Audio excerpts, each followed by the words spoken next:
Hello, good day.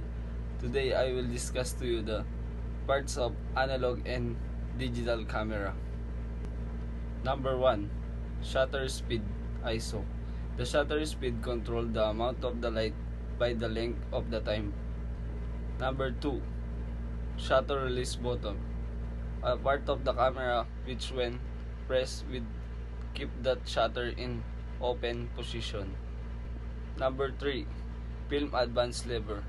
It's a mechanism for moving film from one spool to another, incrementally one film at a time. Number 4. Film counter. An indicator in roll film cameras that show that number of film that can move through the camera. Number 5. Neck strap eyelet. Small ring that holds a strap to help carrying that camera.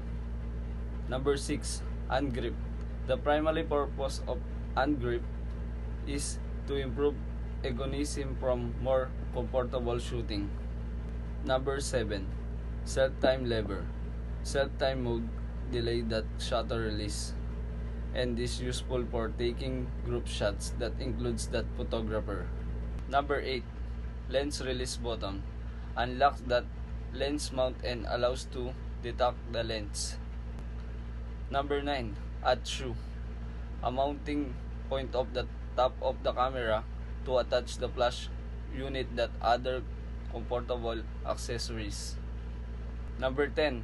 Film rewind crank is an accessories to fast and convenient rewinding on the film. Number 11.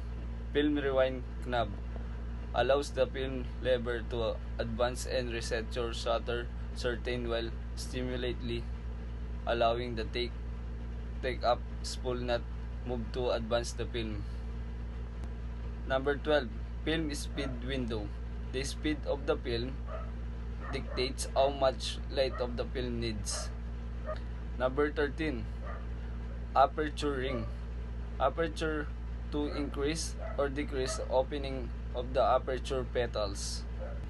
Number 14. Distance scale. Show that focal distance and the distance from the image sensor to the point of focus in meters of feet. Number 15. Focusing ring, which allows you to carry out manual focus. Number 16. Depth of field. A function of the most DSLR that allows you to see your depth of field through the viewfinder before you take a photo. Number 17. Multiply exposure lever. Many vintage camera have a multiply exposure lever that allows you to shoot overlay image. Number 18. Exposure measurement button. Measure that intensity of the light and indicates proper exposure. Back of analog camera. Number 19. Viewfinder. To allow you to see what being photographed. Number 20. Rewind fork.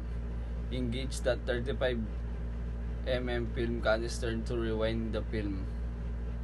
Number 21. Film cartridge chamber. Old film and move motion feature film stock before and after is has been exposed in the camera. Number 22. Battery chamber lid. One of the primary functions of the battery cover cam is to protect against overvoltage. Number 23. Tripod socket. The socket encloses that rotating the ball and also contain the control for locking the ball. Number 24. Film guide rings.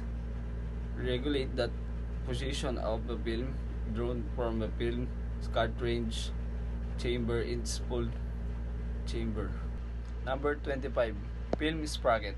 To guide the film through the camera from its canister. Number 26. Camera back. So allow use to easily point of the device at their subject while framing shots. Number 27.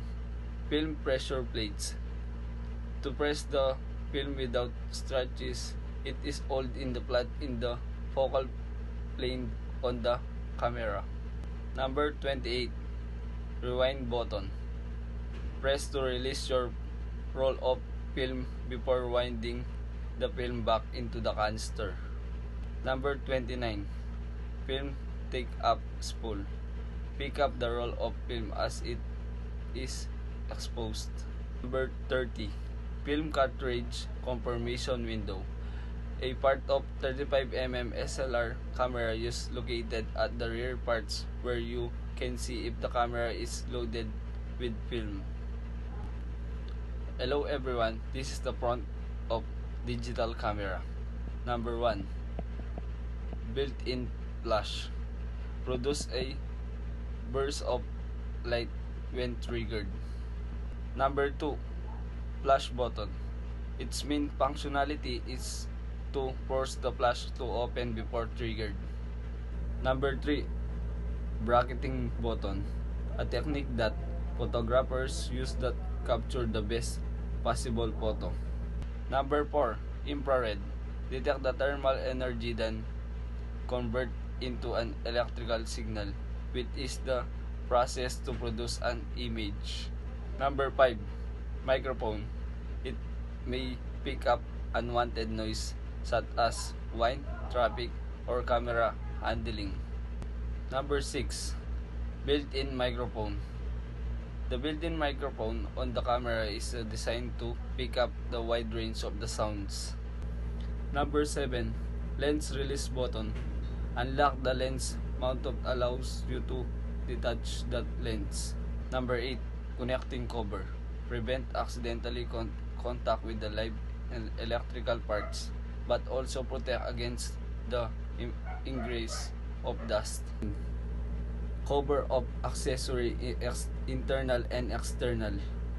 Help protects your valuable equipment. Additional batteries and memory cards will keep you shooting. Number 10. Focus mode selector.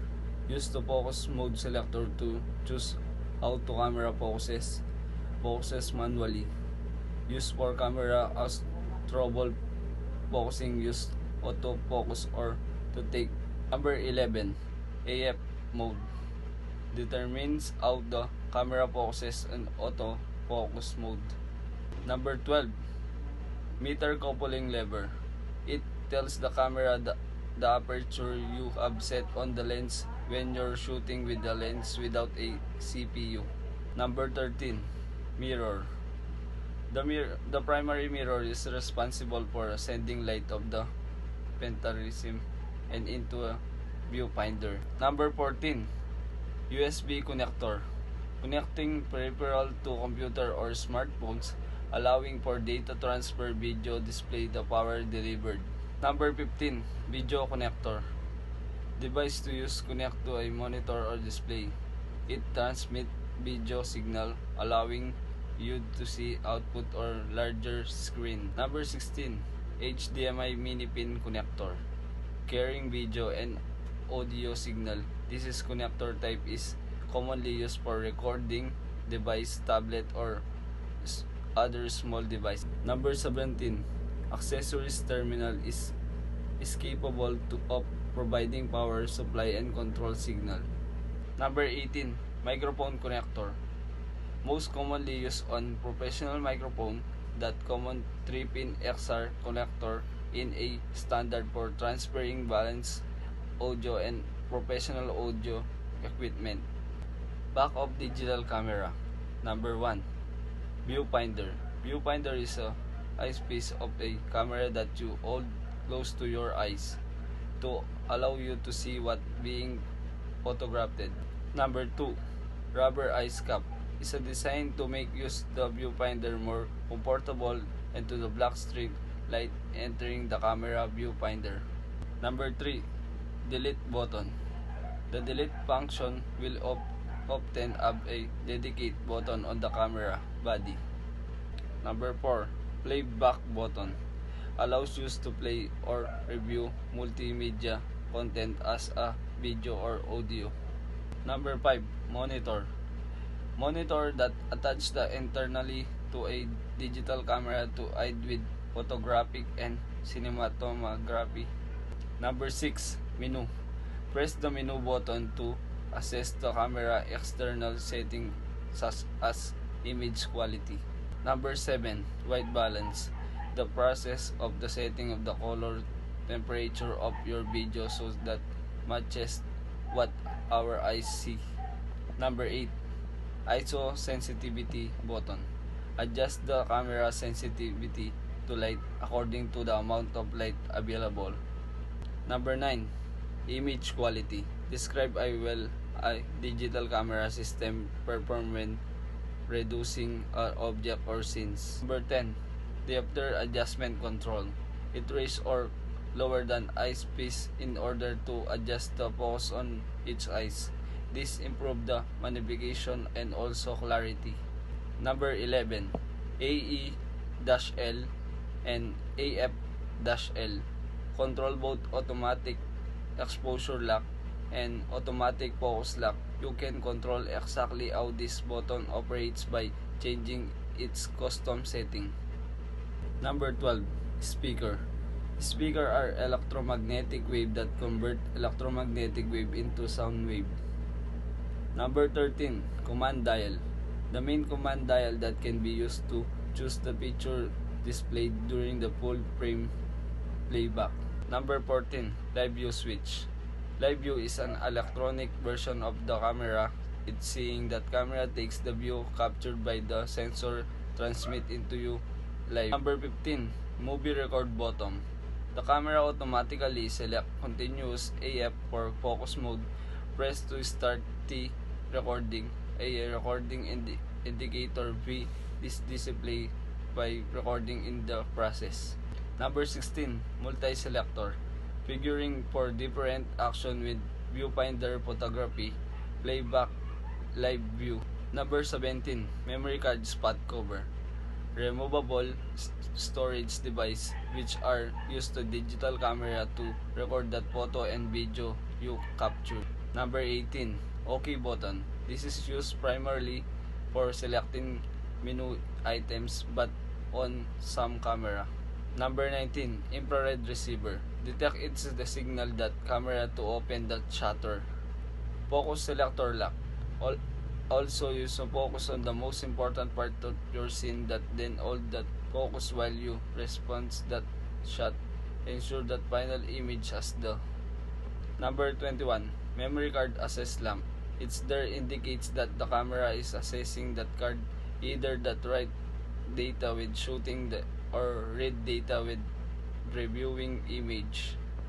Number 22, info button.